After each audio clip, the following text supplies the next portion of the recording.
Hello students, my name is S. Arun. Today in this video, we are going to continue that friction part. Okay. In our last video, we have started friction, different types of friction, right? In which we have studied static friction, kinetic friction, and also we know about rolling friction, right? So today we will start with rolling friction. So let's start it. Rolling friction. Rolling friction. First of all, rolling friction होता क्या है हमें तो ये पता होना चाहिए, right? अब हम सबको पता है रोलिंग फ्रिक्शन तब एक्ट में आता है जब एक बॉडी दूसरी सरफेस पर या दूसरे बॉडी के ऊपर रोल करती है ना? तो सपोज कीजिए आपके पास एक बॉल है, ठीक है? It is rolling in this direction with some velocity v। Rolling मतलब ऐसे घूमता होगा विद द सेंटर, राइट? तो अगर ये ऐसे घूमेगा तो इसके इस सरफेस पर, इस पॉइंट ऑफ कांटेक्ट पर फ्रिक्शन होना चाहिए, बिकॉज यहां पर पॉइंट ऑफ कांटेक्ट देखिए बहुत छोटा है, एक सिंगल पॉइंट ऑफ कांटेक्ट होता है, राइट? इस पॉइंट ऑफ कांटेक्ट पे फ्रिक्शन डेवलप होगा जो कि इसके मोशन को अपोज करेगा। पार्टिकल यहां जाना चाहता है तो फ्रिक्शन इस तरफ को जाएगा, ठीक है? कुछ इस तरीके से साइकिल में भी फ्रिक्शन वगैरह कैसे होता है ये चीज हम थोड़ा सा डिस्कस कर लेंगे इस वीडियो में, ठीक है? So rolling friction is what? whenever the friction comes into existence whenever a body rolls over another body, a body rolls over another body. So let's see it, let's write it down. What is the rolling friction? The friction which come into existence, the friction which comes into, or you can say which exist, which come into existence when a body, when a body rolls over, you can say rolls on the surface of another body, rolls on the surface in contact, surface in contact, you getting my point? जिस surface के साथ वो body contact में होगी अगर उसके ऊपर role करती है तो हम उस टाइम पर जो फ्रिक्शन एग्जिस्ट करेगा उनके बीच में उसको क्या कहेंगे? Rolling friction. You remember static friction क्या था? जब भी कोई ऑब्जेक्ट एक ऑब्जेक्ट के ऊपर स्लाइड करने के लिए, फॉर एग्जांपल करने से पहले रेस्ट पर होता है, उस टाइम पर आप जो फोर्स लगाओगे उस फोर्स को ओपोज किया जाएगा due to static friction, right? Remember? So उसमें मोशन पे नहीं होता, static friction means object is at rest. Similarly dynamic friction या काइनेटिक फ्रिक्शन तब होता था जब एक ऑब्जेक्ट एक सरफेस के ऊपर स्लाइड करता है, सरफेस के ऊपर स्लाइड करता है, तो during that sliding friction comes into existence, that friction is known as sliding friction. तो वो वाला फ्रिक्शन स्लाइडिंग फ्रिक्शन होता है, ये हमने पढ़ा था। रोलिंग फ्रिक्शन कब आता है? जब एक ऑब्जेक्ट रोल करता है दूसरे ऑब्जेक्ट के ऊपर या दूसरी सरफेस के ऊपर which is in contact. Okay, so this is rolling friction. Points of rolling friction पे क्या क्या लिख सकते हैं? जब रोलिंग फ्रिक्शन होता है ना तो एक बहुत इंपॉर्टेंट चीज, जैसे suppose this is a surface, right? Just a minute, this is an object which is about to roll on a surface. Okay, surface के साथ कांटेक्ट में होगा, suppose this is a surface, ठीक है? बट ये जो कांटेक्ट, पॉइंट ऑफ कांटेक्ट होता है वो सिंगल पॉइंट ऑफ कांटेक्ट होना चाहिए, बट एक्चुअली में जो ऑब्जेक्ट होता है वो रिजिड नहीं होता। कोई भी प्रैक्टिकल अगर आप देखो, प्रैक्टिकली जैसे आपने टायर कभी नोटिस किया हो तो थोड़ा सा दबा हुआ होता है ना? So at the point of contact there is a little deformation, थोड़ा सा डिफॉर्मेशन होता है। डिफॉर्मेशन कैसे? मैं नीचे बना के दिखाता हूँ, सी, ऐसे थोड़ा सा डिफॉर्मेशन होता है सरफेस पर। सिर्फ सरफेस पे नहीं, मैंने ये वाला पॉइंट यहाँ पे जूम करके दिखाया है, सिर्फ सरफेस पे नहीं ऑब्जेक्ट पे भी डिफॉर्मेशन होता है, मतलब ऑब्जेक्ट भी कंप्लीट सर्कुलर नहीं होता है। यहाँ पर थोड़ा सा ऐसे, ऐसे सपोज ये आपका ऑब्जेक्ट का सरफेस है, surface in contact with the surface on which the object is rolling, ठीक है? इस पे ऑब्जेक्ट, इस सरफेस पर ऑब्जेक्ट रोल कर रहा है and this is your object, okay, which is rolling. So at the point of contact there is some deformation, deformation होती है वहां पर। डिफॉर्मेशन होने की वजह से अगेन यहाँ पे स्लाइडिंग फ्रिक्शन वर्क में आता है, ठीक है? बट ये बहुत छोटा है तो इसलिए हम इसको रोलिंग फ्रिक्शन बोलते हैं। यहाँ पर ये एरिया पे डिपेंड करता है, but sliding friction and kinetic friction इन दोनों की प्रॉपर्टी ये है, they do not depend on the area. अभी हम फैक्टर्स अफेक्टिंग फ्रिक्शन में देखेंगे कि किन किन चीजों पे फ्रिक्शन डिपेंड करता है। Okay, so this is the rolling friction. Rolling friction के टाइम पर at the point of contact there is a deformation, there is what, there is a deformation. So will go to the next page, second page. There is a deformation. The next topic is factors affecting the friction. Factors affecting the friction. The friction. Or you can say factors on which the friction depends. Friction किन किन चीजों पे depend करता है? बहुत easy है। First point आप खुद सोच सकते हैं किन किन चीजों पे डिपेंड करता होगा। फर्स्ट पॉइंट, सरफेस पर, है ना। जब रफ सरफेस होता है तो इरेगुलरिटीज ज्यादा होंगी, इरेगुलरिटीज ज्यादा होंगी तो उनमें फ्रिक्शन ज्यादा होगा या कम? ज्यादा। बिल्कुल सही, बिल्कुल सही, ज्यादा होगा। So it depends on the nature of the material और nature of the surface in contact. Okay, so you can write it down that it depends on nature. Factors affecting में nature of the surfaces in contact, nature of the surfaces in contact. If it is a rough surface, the friction will be more. If it is a smooth surface, the friction will be less, है ना। ये चीज हो सकती है। Second thing, it is independent of the area of contact. It is independent of the area of contact. अब आप सोचेंगे सर ऐसा कैसे, है ना, क्योंकि एरिया बढ़ेगा तो फ्रिक्शन भी बढ़ेगा, सरफेस भी बढ़ेगा, बट ऐसा नहीं होता। ये चीज हमने पढ़ी थी कॉज ऑफ फ्रिक्शन में। लास्ट वीडियो में जब आपने कॉज ऑफ फ्रिक्शन पढ़ा था तो आपने ये चीज देखी थी कि इररेगुलरिटीज की वजह से फ्रिक्शन अराइज होता है। किसकी वजह से? सरफेस पे जितनी ज्यादा इररेगुलरिटी होगी, जितनी ज्यादा इंटरलॉकिंग होगी सरफेस के इररेगुलरिटीज पे, उस वजह से ही क्या डेवलप होता है? फ्रिक्शन डेवलप होता है। सो एरिया ऑफ कॉन्टैक्ट पे डिपेंड नहीं करता, एरिया ऑफ कॉन्टैक्ट पे डिपेंड नहीं करता। सो you can right friction is independent. Friction is independent of the area of contact.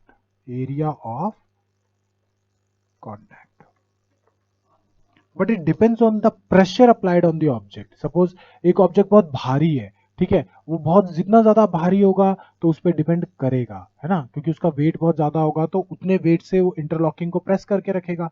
अगर लॉकिंग है, वो लॉकिंग लूजली है तो आप उसको इजीली मूव कर सकते हो, बट अगर ये बहुत ज्यादा इंटरलॉक्ड है, वो टाइटली इंटरलॉक्ड है, तो उसको मूव करने के लिए आपको ज्यादा फोर्स लगाना पड़ेगा। That means friction is more, that is friction is more. Okay, so here friction depends on the pressure. Friction depends on the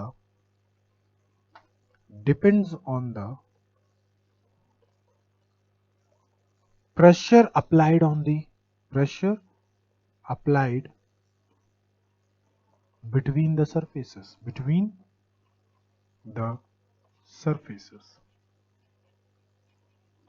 Pressure applied between the surfaces. Is it clear? ठीक है, तो ऐसे किन किन चीजों पे डिपेंड करता है? नेचर पे, ठीक है, नेचर ऑफ द मटेरियल पर। अगर आप फ्रिक्शन का फॉर्मूला देखें जो आप हायर क्लास में पढ़ेंगे, उसको मैं अभी बता देता हूं यहाँ पर। Friction is basically directly proportional to the normal reaction. What is this normal reaction? See, what is normal reaction? Suppose an object is placed on a surface or on a table. एक table के ऊपर एक cube रखा गया है, एक box रखा गया है. Let this box has a mass m. Mass has m. So what is the weight of this box? mg, right? Weight of the box is mg. आपको पता है ना मास और mg के बीच में difference? Okay, weight of the mass is mg, यानी कि इतना न्यूटन फोर्स ऑब्जेक्ट लगाएगा किस पर? सरफेस के ऊपर, राइट? सरफेस के ऊपर इतना न्यूटन फोर्स लगाएगा। तो सरफेस भी इस फोर्स के अगेंस्ट एक फोर्स लगाता है जिसको हम बोलते हैं normal reaction. Normal reaction, it is denoted by n, capital N। So in this case when the surface is horizontal, जब सरफेस हॉरिजॉन्टल होता है तो normal reaction is equal to mg, ठीक है। So n is always equal to, not always, only for the horizontal surface it is equal to mg, it is equal to mg, ठीक है। ये force में भी आप बैलेंस करते time सीखते हैं। तो normal reaction is equal to what, mg। Okay, so friction मैंने यहाँ पे लिखा, friction is directly proportional to normal reaction. That means अगर mg ज्यादा होगा तो नॉर्मल रिएक्शन भी ज्यादा होगा हॉरिजॉन्टल फोर्स के लिए, है ना। So n depends on m, wait a minute, oh my god, okay, we'll continue with that only, okay। what I was क्या लिखा था मैंने, हाँ फ्रिक्शन, ओके।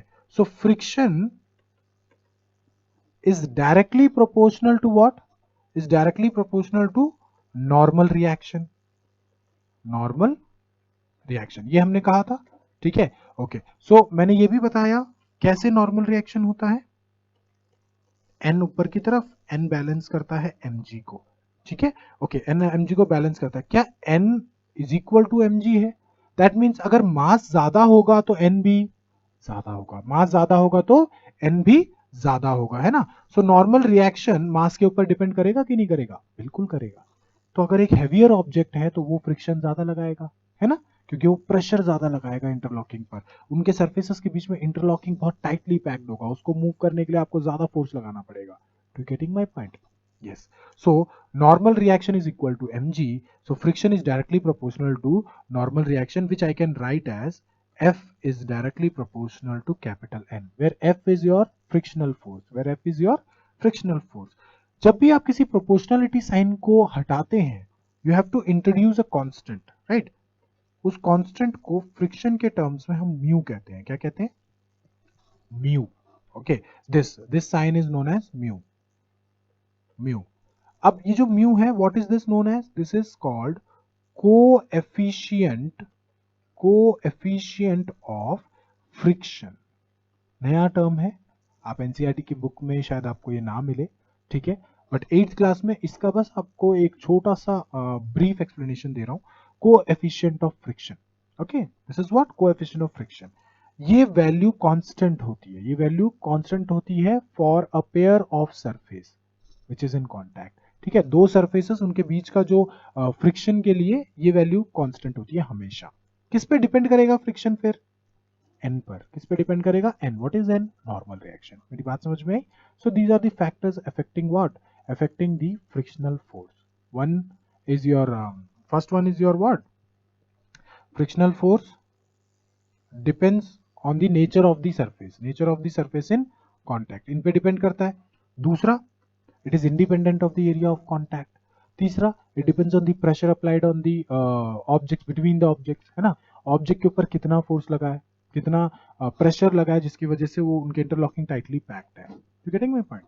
अब बात करते हैं what is the application of friction, हम फ्रिक्शन के बारे में इतना क्यों पढ़ते हैं या क्यों पढ़ रहे हैं, ठीक है। That comes the application of friction, और you can say advantages of friction. ये दोनों टर्म आपको लिखने के लिए आ सकती है बेटा, सीबीएसई के अंदर जब आप स्कूल्स में होते हैं, स्कूल्स में आपको ये सब चीजें लिखने के लिए आती है, बट कंपटीशन में आपको ये सब चीजें पता होती है, आप सिर्फ वहां पर एमसीक्यूज टिक करने जाते हैं, है ना। ऐसा भी आपने किया होगा एनएसओ वगैरह में।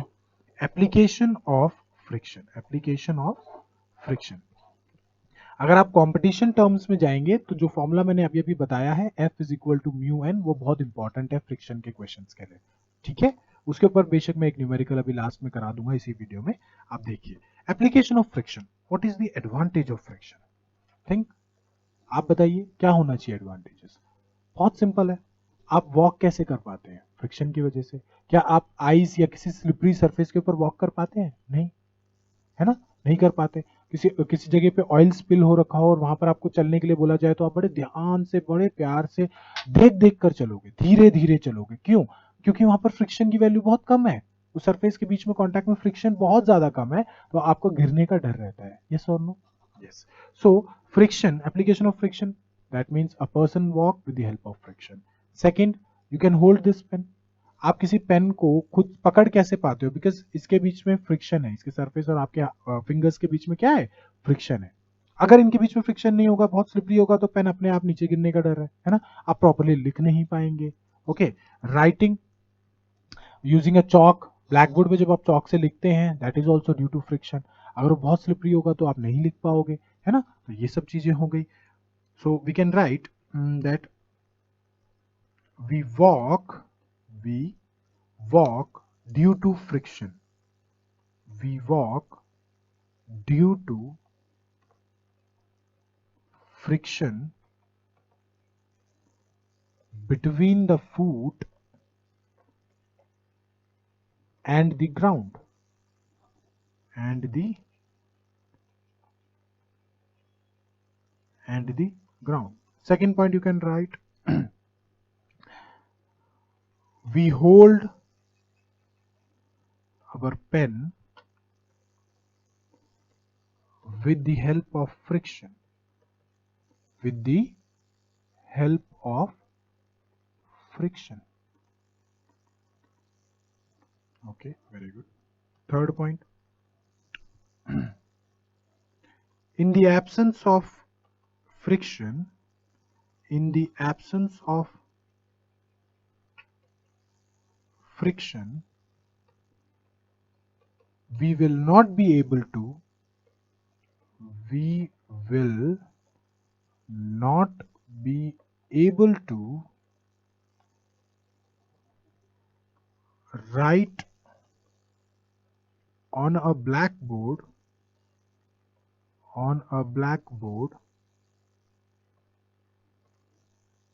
using a chalk.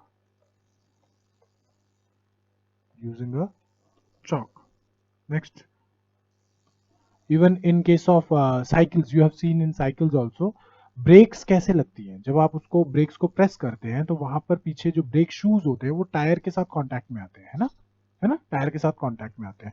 तो जब वो कांटेक्ट में आते हैं तो उनके बीच में फ्रिक्शन होता है। Due to that friction only वो टायर की स्पीड, जो स्पीड है साइकिल की, वो रिड्यूस होती है। So brakes are applied, or you can say when brakes are applied,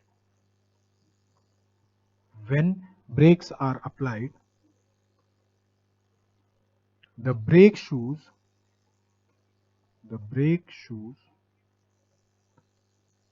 reduces the speed of vehicle, reduces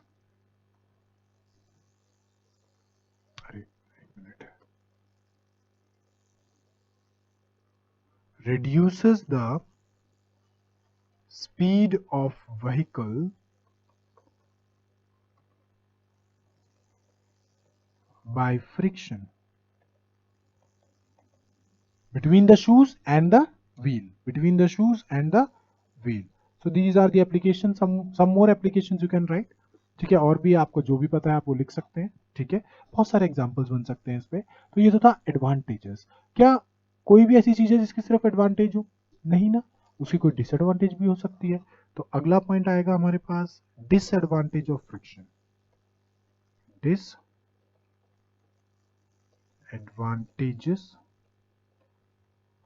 of friction. Disadvantages of friction. What are the disadvantages of friction? अब suppose कीजिए आप खुद के hands को इस तरीके से रब कीजिए। इफ आई रब my hand what will happen? I feel heat, है ना, I feel heat, little warm. ऐसा क्यों होता है? ऐसा इसलिए होता है बिकॉज जब आप रब करते हो फ्रिक्शन की वजह से हीट प्रोड्यूस होती है। क्या प्रोड्यूस होता है? हीट प्रोड्यूस होता है। So I can write here that friction produces heat. Friction produces heat. Friction produces heat. So suppose if a machine is working, machine में तो बहुत सारे पार्ट्स होते हैं, क्या वो सारे पार्ट्स एक दूसरे को रब भी करते हैं? है ना, कोई गियर है दूसरे गियर को रोटेट करता है। So in that part of rotating what happens, one gear slides over the other gear, right. तो एक गियर जब दूसरे गियर के ऊपर स्लाइड करेगा तो स्लाइडिंग फ्रिक्शन आएगा वहां पे। तो वो स्लाइडिंग फ्रिक्शन हीट प्रोड्यूस करेगा कि नहीं करेगा? बिल्कुल, बहुत सारे पार्ट्स होंगे तो हीट वैसे वैसे प्रोड्यूस होता रहेगा, है ना। So friction produces heat that may reduce the efficiency of the machine, reduce the efficiency of reduces the efficiency of friction produces heat that may reduce the efficiency of the machines. तो ये तो disadvantage हो गया है ना। और क्या क्या बोल सकते हो आप, वियर एंड टीयर, क्या एग्जांपल ले सकते हैं, वियर एंड टीयर। आपने कभी नोटिस किया है जब आप फॉर एग्जांपल जैसे 8th क्लास में हैं आप, तो आपने साइकिल तो चलाई होगी है ना। साइकिल जब आप चलाते हैं 1 ईयर 2 ईयर जब चलाते रहते हैं, तो एक टाइम ऐसा आता है साइकिल के टायर जो होता है वो घिस जाता है ना। जब साइकिल साइकिल पुरानी हो जाती है तो उसके टायर घिसने लगते हैं। ऐसा क्यों होता है, घिसना मतलब wear and tear is occurring there, है ना। जो टायर है तो वियर एंड टीयर होता है, so we can write wear and tear. Wear and tear, this is one of the major disadvantage of friction, wear and tear. Or you can write also in tires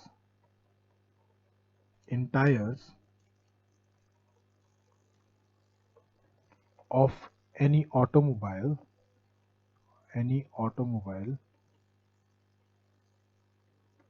or cycle, any example, gets wear and tear after a long use of it. Why? Because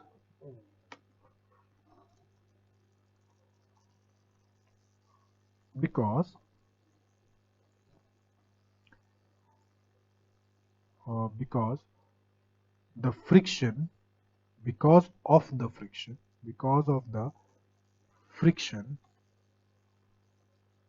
between the ground and the tires is it clear, between the ground and the tires. Okay, so this is the disadvantage. अब disadvantage को कैसे minimise किया जा सकता है, क्योंकि हमें तो पता है हीट प्रोड्यूस होगा, हमें पता है मशीन की एफिशिएंसी खराब हो जाएगी, तो ऐसे केसेस में तो हम फ्रिक्शन को छोड़ नहीं सकते है ना। ज़्यादा फ्रिक्शन होगा तो ज़्यादा हीट प्रोड्यूस होगी, ज़्यादा हीट प्रोड्यूस होगी तो एफिशिएंसी कम हो जाएगी। आप रेगुलर बेसिस पे उसको यूज़ नहीं कर सकते, आपके पार्ट्स खराब हो सकते हैं, हीट ज़्यादा होगी तो पार्ट्स खराब हो सकते हैं, मशीन खराब हो सकती है। तो ऐसे में हमें क्या करना चाहिए, we have to reduce the friction, we have to what, we have to reduce the friction. So some methods to reduce the friction, some methods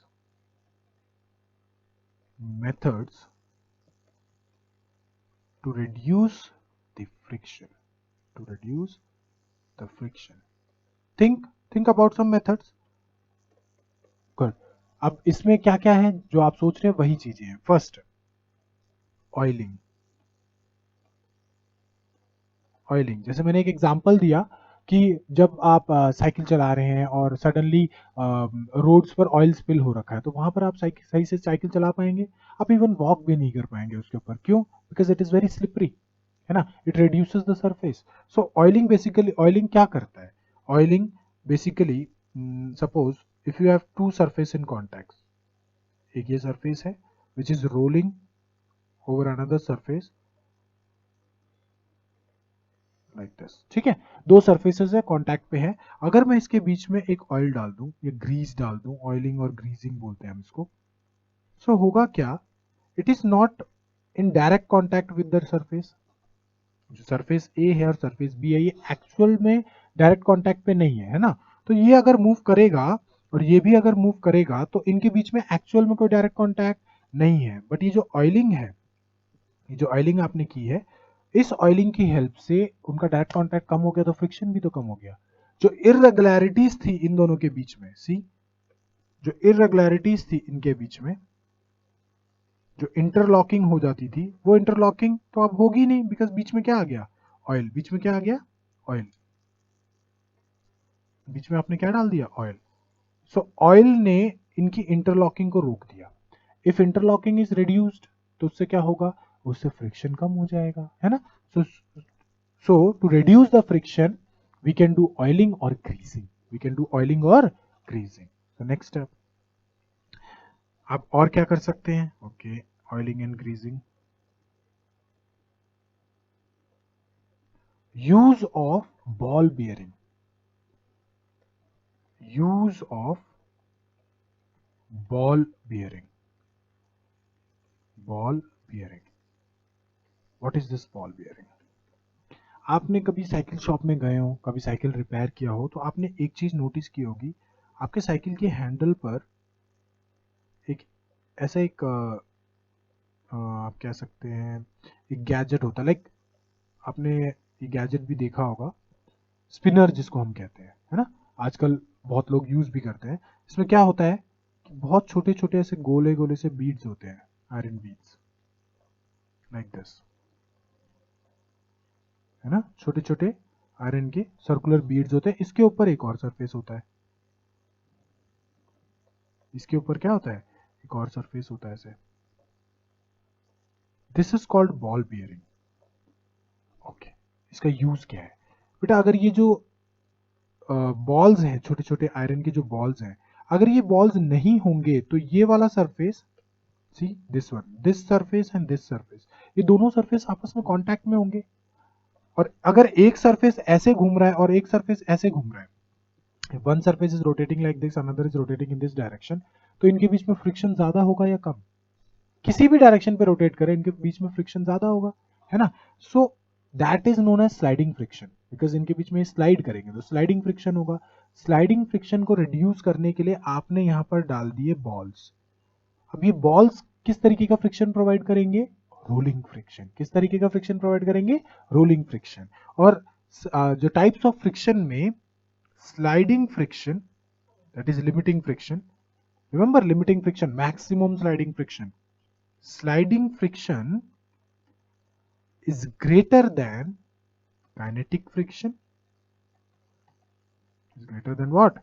Kinetic friction। Graph याद है जो हमने ग्राफ पढ़ा था, ऐसे ऐसे जाके फिर थोड़ा सा नीचे फिर काइनेटिक फ्रिक्शन हो गया था। ये स्टैटिक फ्रिक्शन था और ये काइनेटिक फ्रिक्शन था, remember. And kinetic friction is greater than rolling friction, rolling friction. तो सबसे कम कौन सा फ्रिक्शन है? Rolling friction.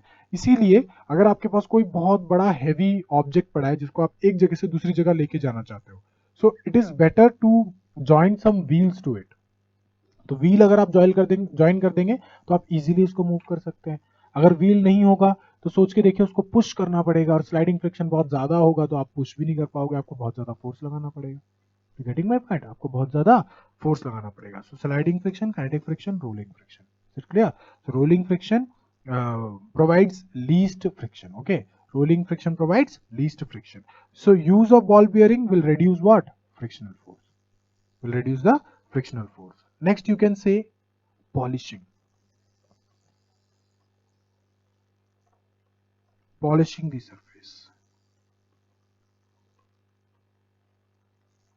polishing the surface। during polishing what happens, पहले surface rough था, है ना, irregularities थी surface के ऊपर, दोनों सरफेस के ऊपर। अब आपने सरफेस को अच्छे से पॉलिश कर दिया यूजिंग सम इंस्ट्रूमेंट, पॉलिशिंग के इंस्ट्रूमेंट्स आते हैं, उसको रख के आपने सरफेस को अच्छे से पॉलिश कर दिया, तो ये जो इरेगुलरिटीज ये हट गई। अगर ये हट गई तो सरफेस एकदम स्मूथ हो गया। तो अगर सरफेस स्मूथ हो जाएगा तो फ्रिक्शन की वैल्यू घट जाएगी, है ना, friction will reduce. So friction की वैल्यू रिड्यूस हो गई, तो इस तरीके से आप क्या कर सकते हैं? फ्रिक्शन को रिड्यूस कर सकते हैं using polishing the surface, right. Next point you can से, after polishing the surface, you can use also streamline, streamlined surface, streamlined surface, streamlined surface, streamlined surface। streamlined surface, बहुत बेसिक बात बताता हूँ। सी, आपने कभी एरोप्लेन का, एरोप्लेन हो गई या स्पोर्ट्स कार हो गई, इन सब के अगर आपने शेप देखी है तो शेप कैसे होती है? आगे से फ्रंट पोर्शन जो होता है वो बहुत शार्प होता है, कुछ इस तरीके से। फ्रंट पोर्शन थोड़ा शार्प होता है, ठीक है, बहुत नैरो होता है।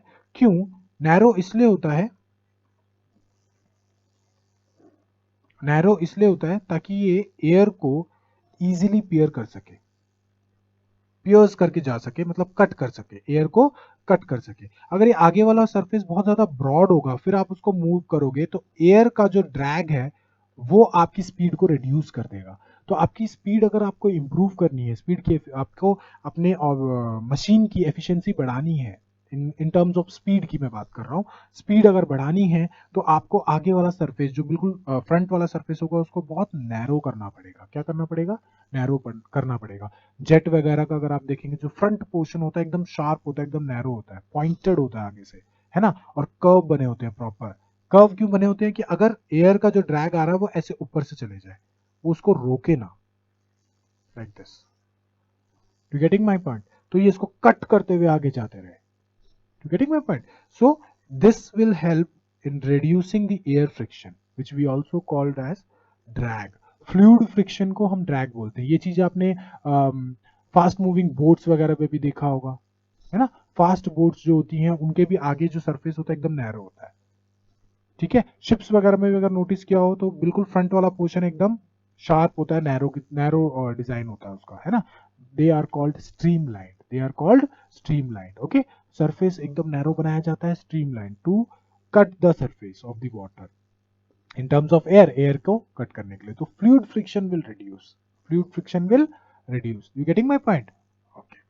So here in this video, we have studied about friction, types of friction, factors affecting the friction, and factors, or you can say method to reduce the friction. Okay, ये सब चीजें हमने देखी. Okay. Now for this video, अगर मैं सिर्फ numerical की बात करूं तो F is equal to mu N, ठीक है। एनटीएससी के टर्म्स में बता रहा हूं। एन किसके इक्वल होगा? सॉरी, अगर हॉरिजॉन्टल सरफेस है N will be equal to M G. Okay, suppose an object is there, which is kept on a table having mass 2 kg. So what is the weight of the object? 2 into g. If the value of g is 10, then weight will be 20 Newton. So n की value भी क्या होगी? 20 Newton. ठीक है? So F is equal to, if the mu value is 0.2, ऐसे ही होती है 0.2, because ये भी फोर्स है, ये भी फोर्स है, यूनिटलेस होती है, ये बात ध्यान रखिएगा। If it is 0.2, friction will be 20. So if you multiply it, the friction's value will be 4 Newton. इस तरीके से बहुत सिंपल सवाल आते हैं, इसको अच्छे से कीजिएगा। Okay, thank you so much.